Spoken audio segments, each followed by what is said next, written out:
Delivered to you by Ram, hand-to-hand couriers.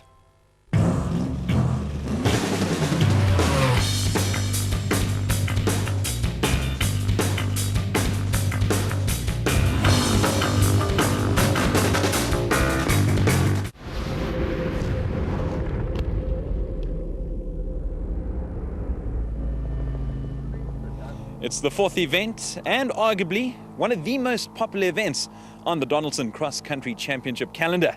It is the Toyota Botswana Kalahari 1000 Desert Race. It's certainly long, it's certainly tough, and it's across the border just outside Gaborone. The race is the only marathon event on the calendar, and the headquarters were once again at Komokwane on the outskirts of the country's capital. It is by far and away the biggest sporting event in the region. It started in 1975 and was run for several years in Botswana, but was moved to Freiburg in 1981. 10 years later, and the race returned to its roots. Also making a return is Leroy Poulter, driving alongside Alvin Coetzee for Team Castrol Toyota. I've done this event once before, and I mean, it ended for me in the prologue, just after the prologue, about 3 Ks into the race. So learned a lot from it. I think it's just, as you said, it's a long race and you must get to the end. It's a big dream coming true being here, so yeah, I'm looking forward to it. Also in action, Gary Berthold of Atlas Copco in a brand new Nissan Navara. Gary, firstly, you won't be able to miss this car. It looks beautiful. Thanks very much. I must say, Achim and Stuart have put a fantastic car together. Really excited, and I'm very happy to be the guy to take this new baby out, give this Nissan a good run for its money today in this desert race. How's it been driving? This is really, truly amazing. Look, like they say, small children, a few problems. Hopefully we'll get the teething problems out of the way quite quickly. They've done a phenomenal job and it's really running nicely. Plenty of eyes on championship leader Chris Visser from Ford Racing Forward. Especially with this race, you get points and a half, so we really need a good result here as to keep us ahead. And I'm telling you, this car is good.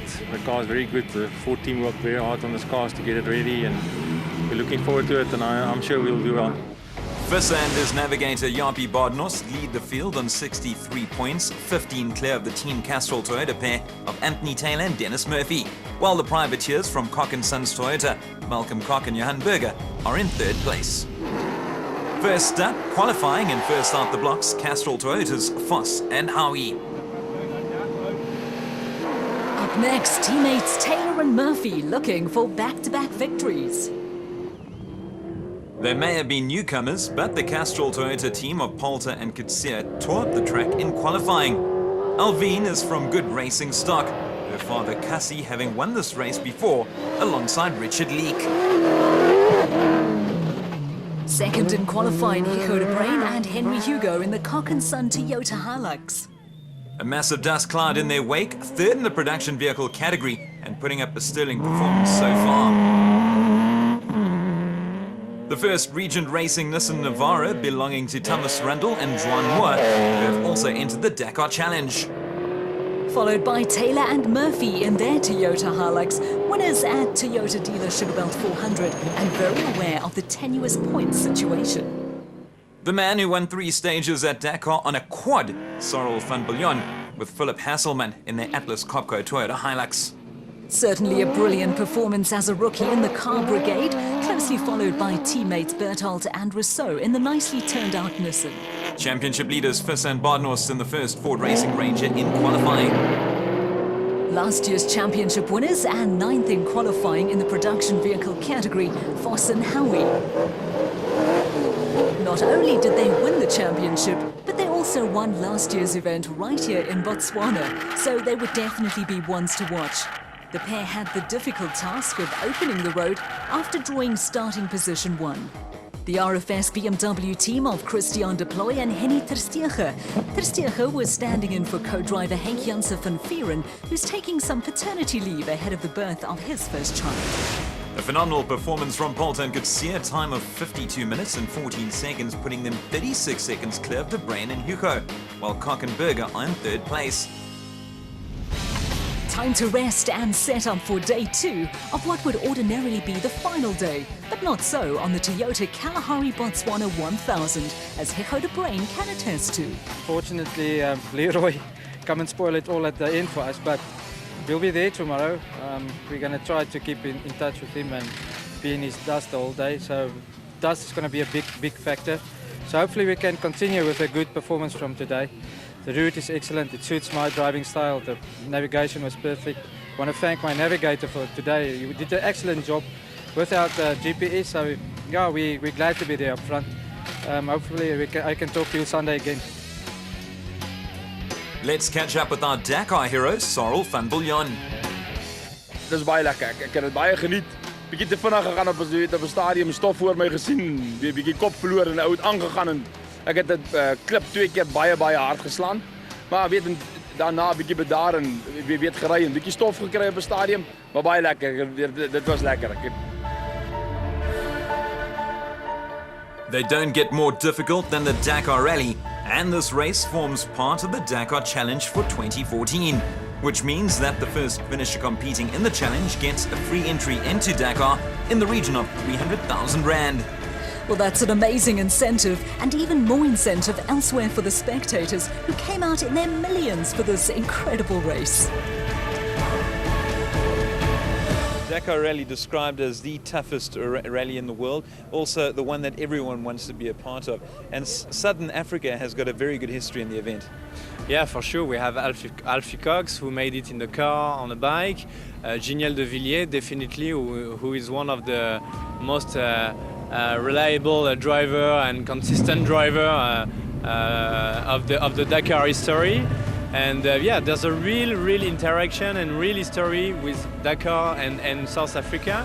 The Dakar went to South Africa in 1992, so there's a real passion and real history between the two entities. We've seen the production vehicles, now onto the specials, and the obvious frontrunners are the team from Dirt Sport Components, Clint Gibson and Gary Campbell.